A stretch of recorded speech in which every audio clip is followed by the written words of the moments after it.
Tänase päeva evangeelium viib meid ülestõusmise järgsetesse sündmustesse nii-öelda nädal aega hiljem ja see on meile tuntud uskmatu Toomase loona, aga ma loen siit pikemalt, see on Johannese evangeelium 20. peatükk, 19. kuni 31. salm. Kui nüüd sel samal nädala esimesel päeval oli õhtuaeg ja seal, kuhu jüngrid olid kogunenud, olid uksed lukus, sest nad kartsid juute, tuli Jeesus, jäi seisma nende keskel ja ütles neile, rahu teile. Kui ta seda oli öelnud, näitas ta neile oma käsi ja külge. Siis said jüngrid rõõmsaks issandat nähes. Jeesus ütles nüüd neile taas, rahu teile. Nõnda nagu isa on läkitanud minu, nõnda saadan ka mina teid. Kui ta seda oli öelnud, puhus ta nende peale, ütles neile, võtke vastu püha vaim. Kellele te iganes patud andeks annate, neile on need andeks antud. Kellele te patud kinnitate, neile on need kinnitatud. Aga Toomas, keda nimetatakse kaksikuks, 1:12, ei olnud nendega. Kui Jeesus tuli, teised jüngrid ütlesid nüüd talle, meie oleme näinud issandat. Aga tema ütles neile, kui ma ei näe tema käte sees naelajälgi ning ei pista oma sõrme naelte asemeisse ega oma käsi tema külje sisse, ei usu ma mitte. Ja 8 päeva pärast olid ta jüngrid taas kodus ja Toomas nendega. Uksed olid lukus, aga Jeesus tuli, jäi seisma nende keskele ja ütles, rahu teile. Seejärel ta ütles Toomale, pane oma sõrm siia ja vaata minu käsi ning pane oma käsi ja pista mu külje sisse ning ära ole uskmatu, vaid usklik. Toomas vastas talle, minu issand ja minu Jumal. Jeesus ütles talle, kas sa usud seepärast, et sa oled mind näinud? Õndsad on need, kes ei näe, kuid usuvad. Jeesus tegi jüngrite ees veel palju muid tunnustähti, mida ei ole sellesse raamatusse kirja pandud. Aga need on kirja pandud, et te usuksite, et Jeesus on Kristus, Jumala poeg, ja et teil uskudes oleks elu tema nimes. Aamen. Me laulsime just see küllaltki rõõmsa ja julgustava laulu Kristus üles tõusnud. Ja nendes lauludes ja kristlikes usutunnistustes, sageli nad ka kattuvad, ta on nagu niisugune rõõmus julge toon. Aga tegelikult, kui evangeeliume lugeda, siis me näeme, et see ülestõusnud issandani jõudmine või ülestõusnud issanda jõudmine oma jüngriteni ei olnud nii lihtne ja nii kerge. Ja see toimus üsna arglikult, alul olid ju esimesed tunnistajad naised, keda tolle aja kultuuris ei loetudki mingiks tunnistajaks, ei kohtus ega kusagil mujal, ikka mehed pidid üle vaatama ja olidki möödunud pühapäeval kuulsime Peetrus ja Johannes, üks julgem, teine kiirem, kuidas see elus on, ei ole kõik võrdsed. Ja siis tasapisi hakkas see jüngrite ring jälle koonduma. Ja esimene asi oli muidugi, et nad seal ülemises toas kogunesid ja kogunesid ikka nädala esimesel päeval, sealt on tulnud ka see meie pühapäev, vene keeles on kohe otse vaskresenie, see tähendab ülestõusmine. See tänapäeva inimeseni alati ei jõua, isegi kui ta ütelda ka vene keeles, et see on vaskresenie, no juhtmed on ikka pikad. Et kui ma küsisin ülestõusmispühade järgsel esmaspäeval koolis kolleegidel, et ma soovisin õnnistatud pühi, ma ütlesin, et homme võib ka veel pühi soovida. Mis pühad on? Ma ütlesin, need pühad, mida teie peate iga nädal üks päev. Terve maailm peab. mis pühad need on? Keegi isegi pahandas, mis pühad need on, mida me kõik peame? See on pühapäev, et see on ülestõusmise päev. Ja nii ta on. Aga me nagu elame niisuguses omaette maailmas, igaüks, ja ega ei saa ka pahaks seda panna. Seal väärtuste konverentsil oli üks niisugune sündmus, mis oli üsna erutav minu jaoks. Ma istusin esimeses reas ja see, kes juhatas paneeldiskussiooni, küsib kõigilt seal paneelis istujatelt, et no öelge, et üks teie meelest kõige suurem väärtus, mis ristiusus on.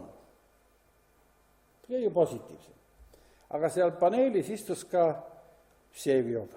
See on juut. No ikka kohe ehtne jutu poolest ja kõige poolest. Jutt jookseb hästi ja väga niimoodi ilmekalt ja nii. Ja mul läks kohe, ma mõtlesin, mis asja nüüd tuleb sealt, et kuidas juudi käest, kui sa küsid, et mis on ristiusus kõige suurem väärtus. Ja no nii nagu juut on, juut vastab ka väga nii, juutlikult. Ja ta hakkas siis, ma alguses koogeles natukene ja siis hakkas pikalt peale ja ütles, et jah, et ükskord ma olin Jeruusalemmas ja olin ära eksinud ja ma tahtsin araablaste linna jakku jõuda. No seal mõned sellised tähtsad objektid, mis vaatamisväärsused on just Araabia poolele jäänud. Ja küsisin ühelt juudilt, et kus on Araabia linnaosa.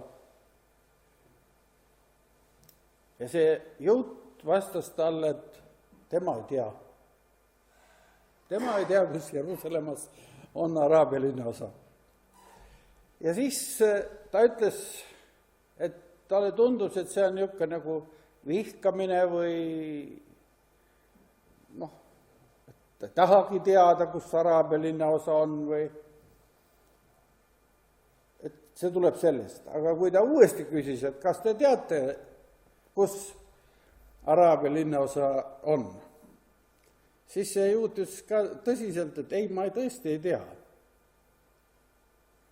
Ja siis ütles Vseviov, et ma hakkasin selle asja üle järele mõtlema ja mõtlesin, et aga äkki ta ongi, et ta nii vaatab kogu aeg taeva ja Jumala poole, et ta ei teagi, kus Araabia linnaosa on. Et ta on nii oma Jumalaga ühenduses kogu aeg õigeustlik, nagu nad on, need kaabud peas ja lokid kõrvade tagant. Et ta ei teagi, mitte midagi ei tea, mis seal muud toimub. Ega me elame väga erinevates maailmades. Ja vahel isegi siin koguduse pingis me tuleme erinevatest maailmadest ja elame erinevates maailmades. Seal meie konverentsil oli ka Raul Rebane, suur meediaspetsialist, ja ta ütles, et kui veel 10 aasta eest olid populaarsemad telesaated, nende vaateskond oli 200 000 inimest Eestis, siis täna, 10 aastat hiljem, on suur ime, kui mõni saade, väga populaarne saade, saavutab 100 000 vaatajat. Miks? Sellepärast, et igaüks, meil on nüüd kanaleid nii palju, me igaüks oleme oma nurgas ja me ei teagi ja ei tahagi teada saada, mis teised mõtlevad või teevad. Jeesus on üles tõusnud. Jüngrid, kes olid olnud tema õpilased, nende jaoks on nii väga tähtis. Aga muu maailm elab ikka oma elu edasi. Aga nende isegi selles jüngrite ringis on üks osa. Me näeme, seal on näiteks jüngrid Emmause teel, kes on ka pannud koeb lehku kahekesi ja oma suunda panevad. Jeesus saab nad kätte. Toob nad nagu suunab Jeruusalemma tagasi. Nemad ilmselt on juba siin ülemises toas.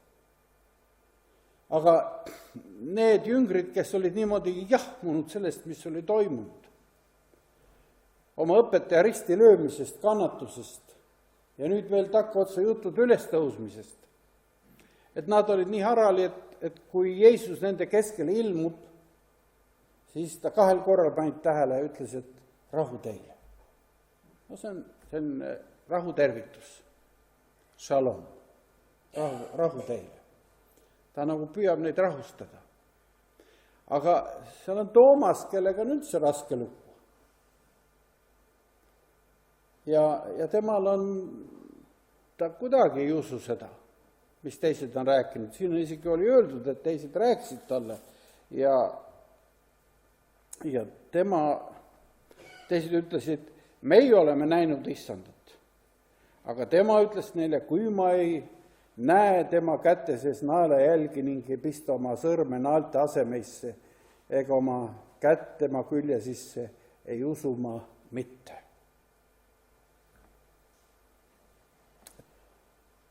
See on nüüd niisugune koht, kus täna on juba filosoofiat nii palju olnud, et siia ei või rohkem panna. Aga see on nüüd koht, kus võiks küsida filosoofiliselt, et mis see tõde on. Et kas tõde on see, et kui kõik ütlused ühe teema kohta peavad paika ja on loogiliselt õiges seoses, et siis on kõik hästi. Või tõde on see, et ma nii-öelda empiiriliselt, et ma ikka katsun ja kogen, et kas oli või ei ole, ja isiklikult tahan seda kogemust saada. Seda nimetatakse empirismiks. Usklikke on mõlema poole pealt olnud läbi ajaloo, nii et oled sa ratsionalist või empirist, ära karda, sa taevariigist maha ei jää. Ikka saad ühte või teist pidi, jõuad kohale. Aga Toomasel on see nagu see vajadus, sügav vajadus, et ma tahaks ikkagi ise katsuda, ma ei usu. Ma ei usu seda seltskonda, kes seal ülemises toas on, ta ei läinudki esimene kord sinna. Alles 8 päeva pärast. Ja me näeme ka seda koguduses ka tänapäevani, et on inimesi, kes nagu võib-olla alul suure õhinaga on tulnud, siit ka läbi käinud, saanud isegi võib-olla ristitud, aga siis tekib mingisugune uskmatuse pisik ja mingisugune toomalik, et ma elan ikka oma maailmas ja ega ma ei teagi, kus need araablased on. Ja seal võib olla isegi selline usuline motivatsioon, et mul on palju tähtsamad asjad ja mõtted.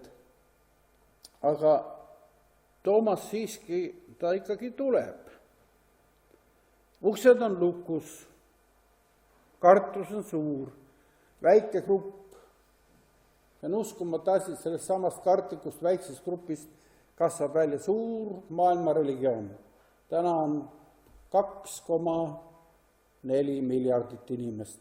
Ühel või teisel viisil, sügavamalt või vähem sügavamalt tunnistab, et Jeesus on issand ja on üles tõusnud.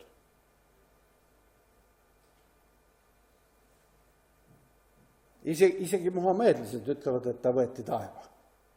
5. prohvet Isa võeti taeva. Ainult, et nad ei usu ja ei taha tunnistada, et ta risti löödi.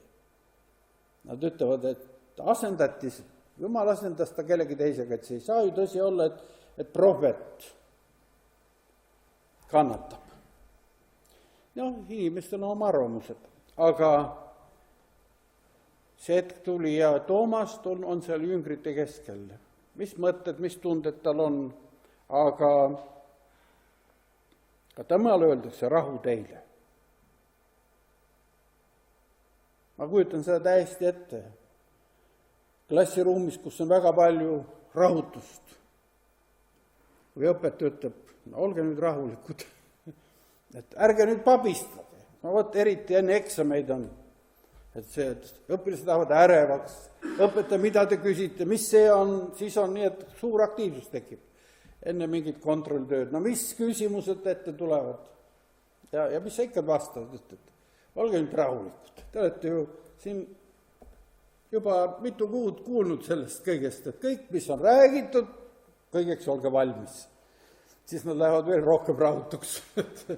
Kõik on vaja. Nad tahaksid 10 küsimust kohe kätte saada ja vastata ära ja oma 5 kätte saada.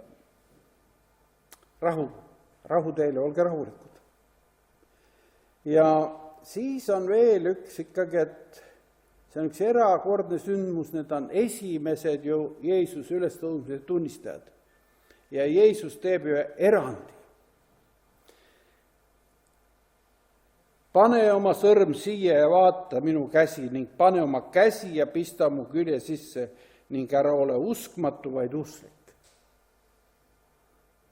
Jeesus on nagu tundub, et isegi kui ta nüüd käega puudutab seda haava, et isegi sel juhul ta võib-olla on ka veel võib uskmatuna. Et ole usklik ja ära ole uskmatu. Ja annab selle võimaluse empiiriliseks kogemuseks. Tõesti inimene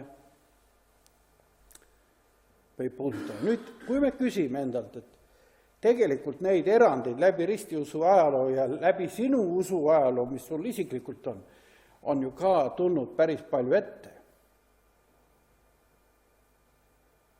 Et usk ei ole niisugune teoreetiline asja, et sa ainult usud, vaid tegelikult igaüks, kes vähegi natuke on usuteed käinud, on ju kogenud neid hetki,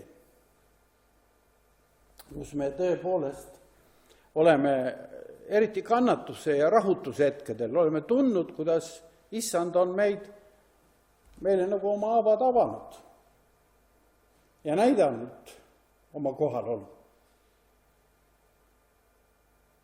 Alfa kursusel on terve suur päev Jumala juhtimises, kus ta rääkis, kuidas Jumal tuleb meie ellu mitmel viisil, imetähtedega, võib-olla unenägudega, väga selged erilised märguanded, unenäod, ilmutused.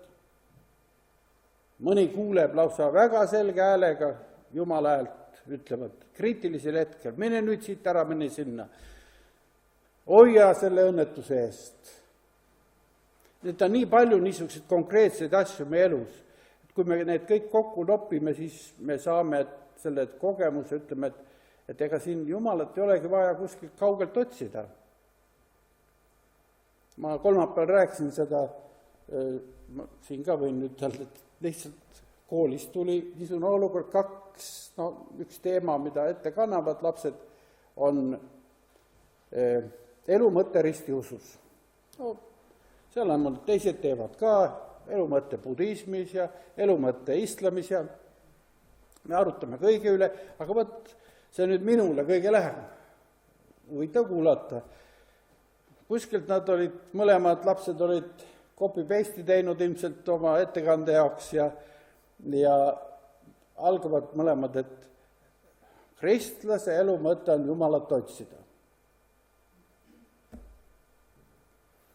Mina kuulan seda esimene kord, ma nagu ei erutanud, aga juba kui teine kord tuli teises klassis sama jutt, siis ma ütlesin, et teate, et mina olen kristlane, et ei ole, minu elu mõte ei ole Jumalat otsida. See on teie elu mõte, kui te veel Jumalat ei tunne, et Jumalat otsida. Aga minu elu mõte on seda Jumalat, kes mind on leidnud, kes mul on lähedane. Ma ei hakka ju oma abikaasat otsima. Aga tõsi on see, et vahel oleme reisil ja kaugemal, lähemal ja meie suhted võivad olla. Seda annab alati parandada suhet, aga ta on olemas. Ja niisugune väike mõtisklus, ma ei tea, kas see neid puudutas aga mind ta puudutas, et ma ei saanud vait olla. Ja siin me näeme ka, et kogu selles sündmuses tegelikult Jeesus ülestõusnuna on see aktiivne pool. Ja see olgu meile täna hommikul ka lohutuseks, et olge siis rahulikud ikkagi. Et kui teie alati ei leia, kui kaugel või lähedal ta on, või olete ära unustanud kõik need kogemused, mis ta teie elus on pakkunud, siis tema ülestõusmine tuleb ikka teie juurde ja ilmutab ennast. Ja näitab oma haavatud käsi. See on ka see märk, et sageli Jumal ilmub meile keset, kannatusi, haigusi, olukordi, mis on üldinimlikult rasked. Aga ta ei jäta meid maha. Ja ta ütleb, et Jeesus ütleb lõpuks, õndsad on need, kes ei näe, kuid usuvad. Et see on nii, nagu tänapäeva noored armastavad öelda, et mis levelil sa oled, see on inetu keelepruuk, kus kasutatakse inglise keelt, aga me peaksime ikka rääkima, et mis tasemel sa oled. Nii, mis tasemel? Et ega see katsumise ja puutumise ja kogemuslik tase ei ole halb. Aga Jeesus ütleb, et on veel üks kõrgem tase. Õndsad on need, kes ei näe, kuid usuvad. Ja siis on öeldud, Jeesus tegi jüngrite ees veel palju muid tunnustähti, mida ei ole sellesse raamatusse kirja pandud. Aga need on kirja pandud, et te usuksite, et Jeesus on Kristus, Jumala poeg, ja et teil uskudes oleks elu tema nimes. Meil oleks elu, uskudes elu tema nimes. Ja teate, see elu, usuelu on tõesti huvitav, on põnev ja igav ei hakka, kui me ise igavaks seda ei muuda. Issand on üles tõusnud. Aamen.